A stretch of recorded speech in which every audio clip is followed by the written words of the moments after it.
से पहली बार हो रहा है। बीड शहरातील खासगी कोचिंग क्लासमध्ये झालेल्या अत्याचाराच्या संदर्भात राज्य महिला आयोगानं गंभीर दखल घेतली असून याची सखोल चौकशी सुरू असल्याची माहिती राज्य महिला आयोगाच्या अध्यक्षा रुपाली चाकणकर यांनी दिली।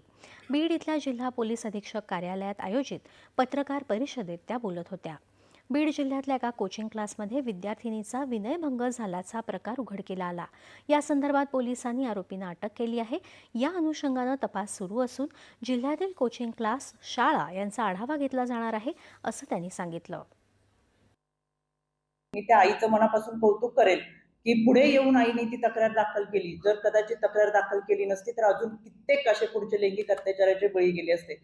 त्याच्यामुळे आज त्या मुलीची आई म्हणून त्या समोर येऊन त्यांनी तक्रार दाखल केली आहे आणि या घटनेला वाचा फोडली आहे। त्याच्यामुळे इतर पालकांना देखील माझं आव्हान राहील की अशा संदर्भातल्या काही घटना असतील तर जरूर त्यांनी पुढे यावं। त्या पोलिसांच्या माध्यमातून संपूर्ण यंत्रणा ही स्वतंत्ररित्या पारदर्शकपणे काम करत आहे। या यंत्रणेशी संपर्क साधावा। त्याच्यामुळे या घटनेमध्ये जे कोणी असतील, सहकार्य करणारे असतील, संबंधित आरोपी असतील, अप्रत्यक्षदर्शी काही पुरावे असतील, ते कोणाला द्यायचे असतील, याच्या संदर्भातली काही माहिती असेल तर जरूर त्यांनी पोलिसांशी संपर्क साधावा।